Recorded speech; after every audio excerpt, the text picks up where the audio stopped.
and welcome to our morning edition of Arirang News. We begin with these stories making the headlines at this hour. South Korea's Kospi benchmark stock index surpassed the 6,000 mark for the first time this morning, led by a rally of chip makers including Samsung and SK hynix. The South Korean ambassador to the U.S. says Seoul will work with Washington to ensure trade discussions proceed in a friendly atmosphere, and noted the embassy is closely monitoring the Trump administration's follow-up measures, including additional tariffs to protect South Korean interests. Commercial and judicial reform bills, backed by South Korea's ruling Democratic Party, triggered an opposition-led filibuster at the National Assembly, and the parliament is now heading into what could be its longest plenary session. We begin this morning with South Korea's benchmark Kospi index, which broke through the 6,000 mark immediately upon opening this morning. Market heavyweight Samsung Electronics traded strongly, pushing the index into new territory. And this morning, the Kospi opened at 6,022.70, up 53.06 points, or 0.89% from the previous day.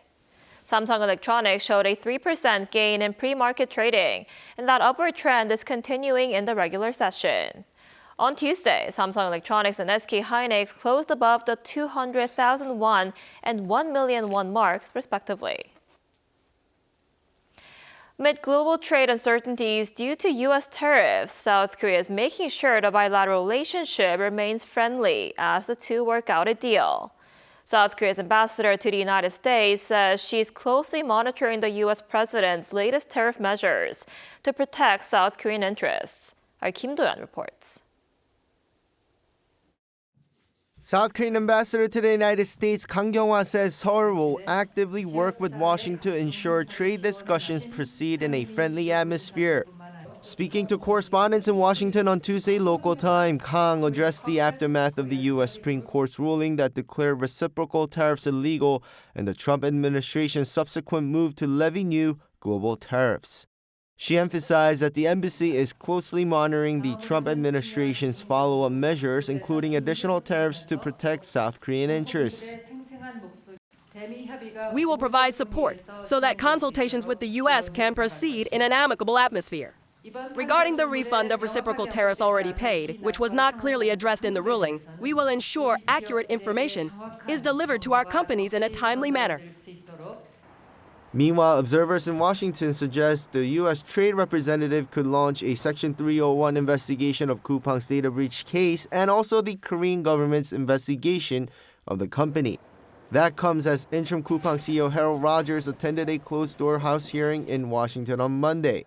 A Section 301 looks for potential foreign trade practices that are deemed unfair, discriminatory, or restrictive to U.S. commerce, which could lead to additional retaliatory tariffs. However, diplomatic sources note that even if a probe begins next month, it requires hearing the Korean government's position. On the security front, Seoul and Washington are continuing discussions on implementing their joint fact sheet, which covers cooperation on nuclear power submarines and nuclear energy. Ambassador Kang affirmed that the embassy will act as a bridge to expedite these agreements, pending the passage of the Special Act on Investment in the U.S. currently in South Korea's National Assembly. Kim Do-yeon, Arirang News. And U.S. President Donald Trump is set to deliver his State of the Union address at the U.S. Capitol at 9 p.m. U.S. Eastern Time. That's 11 here in South Korea, and he will likely outline the accomplishments of his first year in office and his policy agenda moving forward. For more on what to expect, we're joined today by Chris Casquejo, an independent journalist in Washington, D.C. Thanks for joining us today. Good to be with you. So who's expected to be at Trump's State of the Union address, and what's the atmosphere currently like in D.C.? Sure. So members of both parties of Congress are expected to be in attendance, including as well as cabinet officials, Supreme Court justices, the Joint Chiefs of Staff, the Diplomatic Corps, and a designated survivor from Trump's cabinet will not be in attendance as is custom and watching from a secured location that's undisclosed in the event of a catastrophic attack. This is a Cold War practice that has continued for many, many years now. Now, Trump's invited guests to the State of the Union include the gold medal winning U.S. men's Olympic hockey team, family members of fallen law enforcement and service members, and Erica Kirk, the widow of slain political activist Charlie Kirk. Democrats' guests include women who say they survived sexual abuse as a result of the Jeffrey Epstein cases, as well as Raisa Contreras, whose son has been detained by immigration authorities for more than 8 months. Now, the atmosphere here in Washington, D.C. is highly partisan and politically charged on this night. Republican lawmakers in attendance are expected to be vocally supportive. Democrats who are in attendance may plan some kind of visual protest as they have in years past.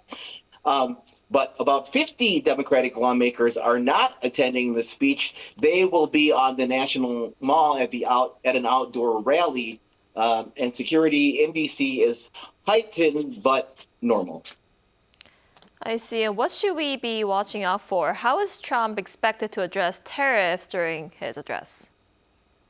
Well, right off the bat, when Trump enters the statuary hall, look for him to see how he greets the members of the Supreme Court, who on Friday struck down his emergency powers to levy tariffs widely. He called a lot of them. He had some very strong words for them on Friday after their decision came down.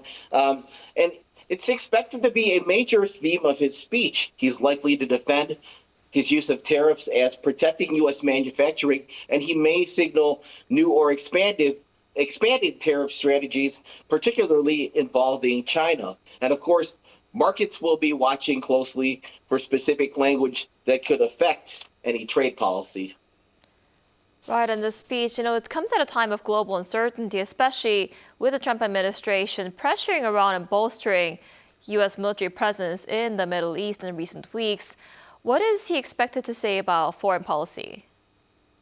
Yeah, you can expect strong rhetoric from Trump about Iran and the justification of an increased U.S. military presence in the Middle East. And maybe he'll offer reasons why it may be necessary to invade Iran, as he's hinted that is a possibility if they cannot reach a nuclear agreement. He's likely to emphasize projecting strength as far as other foreign policy while avoiding prolonged wars and reinforcing his America First foreign policy framework. You might hear some references to China and broader global competition, linking national security to domestic economic stability here in the United States. Right, and a lot of attention is also on what he'll say about immigration enforcement. What will his tone be on this issue? Yeah, I think we can expect a very law and order focused tone from Trump, with emphasis on his successes at the southern border crossings at the U.S.-Mexico border. The southern border are at historic lows, and he'll also talk about his interior enforcement, including the enforcement operations in Minnesota.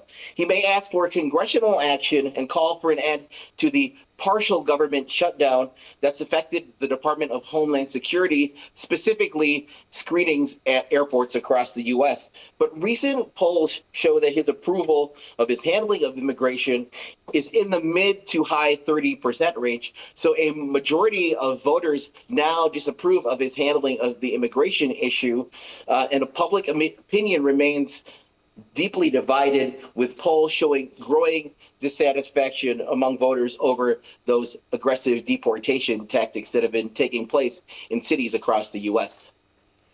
Right. Another very important issue is the cost of living. How will Trump address affordability issues?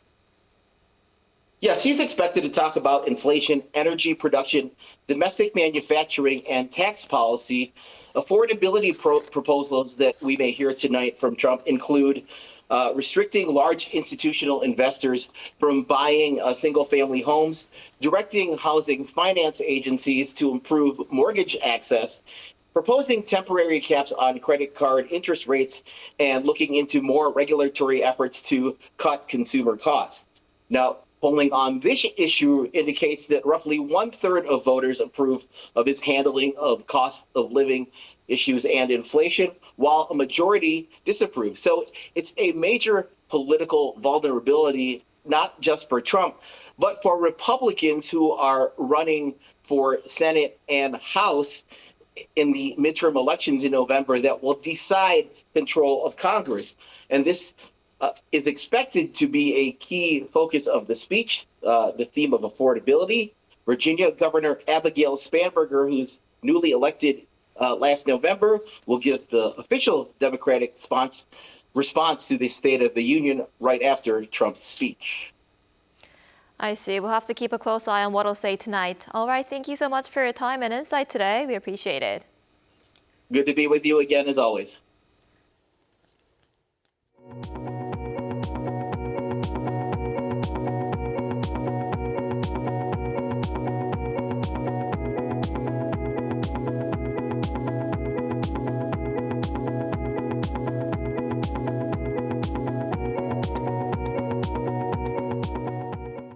The commander of U.S. Forces Korea has expressed regret to Seoul's defense minister for not briefing him promptly on recent air drills over the West Sea. In a statement on Tuesday, General Xavier Brunson said he spoke with Minister An Gyubek to clarify that notification was provided at a working level, but regretted that the minister and the JCS chairman were not briefed in time. This follows a rare standoff last week when Chinese fighter jets were dispatched in response to some 10 USFK F-16s flying between the air defense identification zones of South Korea and China. Following a complaint from Seoul about the lack of advance notice, the U.S. military ended the exercise on Thursday, 2 days earlier than planned. Local media reported that USFK apologized for the incident, but USFK denied the report, emphasizing it does not make apologies for maintaining readiness. The White House says diplomacy is President Donald Trump's first option in dealing with Iran, but stressed that he's prepared to use lethal military force if necessary. The White House Press Secretary Caroline Leavitt said on Tuesday that President Trump is the final decision maker and will act if talks fail. The U.S. has deployed significant naval forces near Iran's coast, as Trump last week gave Tehran roughly 10 to 15 days to reach a deal. Meanwhile, Secretary of State Marco Rubio is set to brief congressional leaders, known as the Gang of Eight, at the White House on the Iran situation. 4 years into its war with Ukraine, Russia says it'll fight on until its goals are met, while accusing the UK and France of planning to arm Ukraine with nuclear weapons. Kyiv and its European allies reject the claims as tensions escalate and new sanctions against Moscow are announced. Our Lee Seung-jae has more. 4 years after launching its invasion of Ukraine, Russia said Tuesday that it will continue fighting until it fully achieves its objectives. Moscow maintains it's open to a peaceful resolution, but insists any progress depends entirely on Kyiv's actions. The Kremlin is again demanding that Ukraine give up the Donbas region, making clear there will be no compromise on territorial issues. President Vladimir Putin accused Ukraine of obstructing peace negotiations and warned there would be consequences for any nuclear strike against Russia. Ukrainian President Vladimir Zelensky pushed back, saying Ukraine has defended its independence for 4 years and that Putin has failed to win the war. He also urged Europe to step up pressure on Russia. At the same time, Russian intelligence has claimed that the United Kingdom and France are planning to send nuclear weapons to Ukraine. Russia's foreign intelligence agency, the SVR, alleged that London and Paris are preparing to arm Kyiv with a nuclear bomb in what it called a blatant violation of international law. The claims were amplified by Russian state media, but provided no evidence to support them. Ukraine has also strongly rejected Moscow's accusations. European leaders marked the anniversary in Kyiv, vowing not to abandon Ukraine as the war entered its 5th year. British Prime Minister Keir Starmer joined the talks by video link, saying allies must do the hard work of supporting Ukraine and increasing pressure on Moscow. The UK also announced its largest round of sanctions since the early months of the war, targeting nearly 300 Russian entities, including oil pipeline giant Transneft. Lee Seung-jae, Arirang News. And back here in South Korea, a major political showdown is unfolding at the National Assembly as an opposition-led filibuster threatened to stretch the plenary session for days. Our Muniran has the details. South Korea's National Assembly is heading into what could be its longest plenary session after an opposition-led filibuster was triggered by a series of controversial bills backed by the ruling party. During Tuesday's session, lawmakers first voted to approve the arrest of former Democratic Party lawmaker Kang, who is accused of accepting illegal campaign donations. The ruling party then introduced revisions to the Commercial Act, along with 3 judicial reform bills that would expand the Supreme Court, establish a new appeal system, and penalize officials accused of distorting legal rulings. As soon as the revision to the Commercial Act was reported to the floor, the People Power Party launched a filibuster with 8 bills remaining on the agenda. The Democratic Party says it will forcibly push through the 3 bills that destroy the judiciary. But these are clearly unconstitutional laws. They are a model of a totalitarian dictatorship. Even if the People Power Party blocks us with baseless filibusters, we will stay focused solely on the people and steadily carry out the work that needs to be done. The plenary session came just hours after the Legislation and Judiciary Committee approved a special act on administrative integration for Jeollanam-do Province and Gwangju, led by the ruling Democratic Party. Votes on similar integration bills for Chungcheongnam-do Province and Daejeon, as well as Gyeongsangbuk-do Province and Daegu, were put on hold, with lawmakers citing the need to further assess regional public opinion. The selective passage drew sharp criticism from the People Power Party, which said it does not oppose administrative integration in principle, but accused the ruling party of fast-tracking bills for politically favorable regions without clear standards, including fiscal support. The Democratic Party pushed back, accusing the opposition of holding the bills hostage through filibusters and blocking regional development, while parliamentary rules mean only 1 bill can be processed per day due to the 24-hour waiting period to end debate. The political standoff is expected to drag on for its longest yet, with the DP saying it will continue to hold plenary sessions to process legislation until the end of the February extraordinary session on March 3rd. 문혜련, Arirang News. And South Korea's winter sports heroes have officially returned home after competing at the 2026 Milan Cortina Winter Olympics. Officials and fans gathered to congratulate the team and honor their efforts as the Ministry of Culture, Sports and Tourism hosted a welcoming ceremony. Our Chung Il-im was there. Flight KE928 from Milan arrived at Incheon International Airport around 4 p.m. local time on Tuesday, bringing home the main Milan Cortina Winter Olympics delegation of 53 people. Athletes walked through the arrival gate to cheers, applause, and homecoming banners, marking the end of their Olympic journey. This returning group contained some of the nation's most followed ice athletes, including 14 short-track speed skaters, 11 speed skaters, and 4 figure skaters. A grand welcoming ceremony was held at Terminal 2 to celebrate their arrival. South Korea's Culture Minister Choi Hee-young, alongside Korean Sport and Olympic Committee President Yoo Seung-min, was on site to personally greet the delegation. Choi presented flowers to the head of the delegation, Lee Soo-kyung, and delivered congratulatory remarks. Every hard-fought moment has given young, aspiring athletes new possibilities and courage for the future. I would like to extend my deepest respect and gratitude to all the national team athletes and officials. During the results report, Lee announced that South Korea wrapped up the games with 3 gold, 4 silver, and 3 bronze medals. She highlighted a historic milestone, declaring South Korea the first Asian country to hold Olympic gold medals across ice, snow, and sliding sports. In the athlete interviews that followed, short-track gold medalist Kim Gi-lee drew laughter from the crowd when asked about her special ride home, a Lamborghini SUV provided as a nod to her racing nickname, Lamborghini. I am so thankful and happy that so many people welcomed us as soon as we arrived in Korea. I'm thrilled that my nickname led to such a special connection. It's my first time riding a car like this, so I'm really curious and can't wait to get in. Officials say they will continue supporting athletes as they prepare for future international competitions. Tuesday's ceremony marks not just a celebration of results, but a recognition of the athletes' hard work and commitment. 정혜림, Arirang News.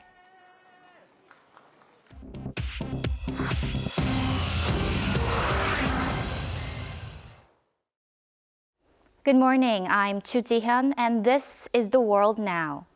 Record-breaking rains in southeastern Brazil have led to 25 deaths in a single day. Officials confirmed the death toll on Tuesday after torrential downpours triggered massive landslides and flooding. The disaster hit the city of Juiz de Fora hardest, where rescuers are currently searching for 43 missing people.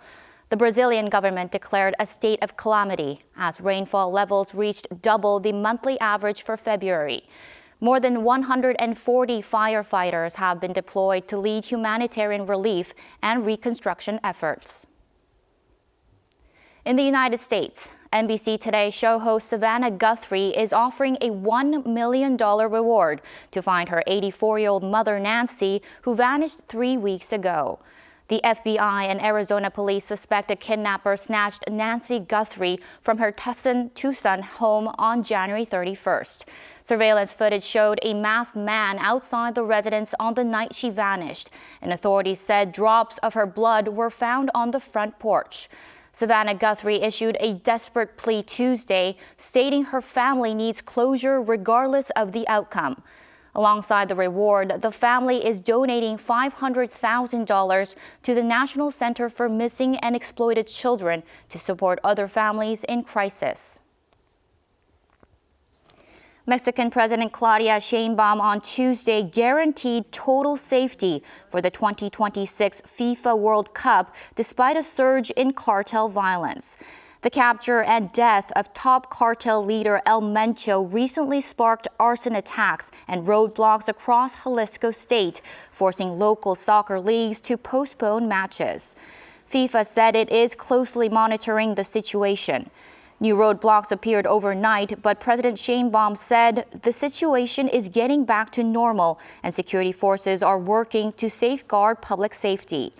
Mexico is set to host 13 of 104 World Cup matches, with the tournament opening on June 11th.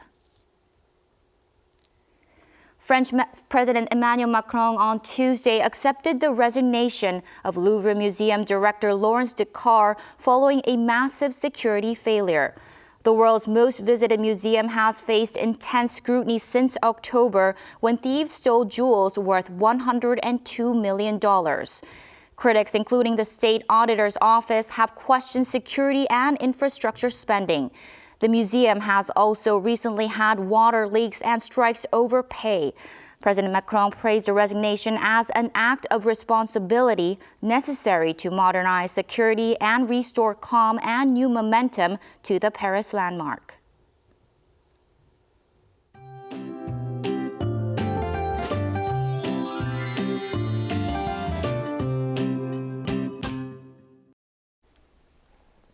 Temperatures will rebound nicely today, with afternoon highs jumping 5 to 10 degrees Celsius higher than yesterday.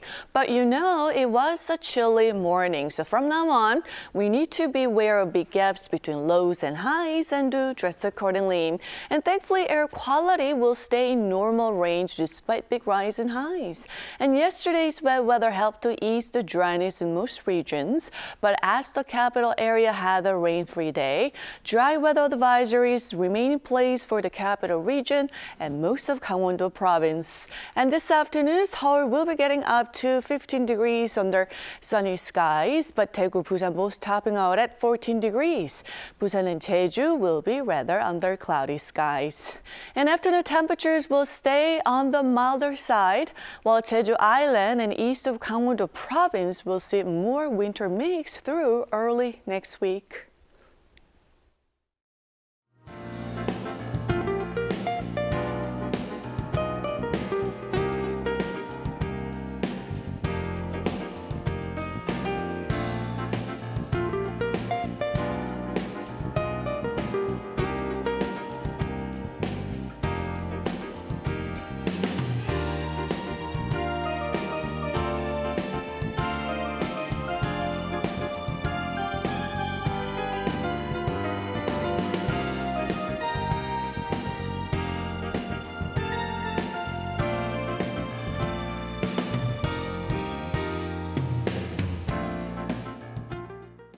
That's all we have for this morning. Arirang News will be back at noon Korea time. Thanks for watching.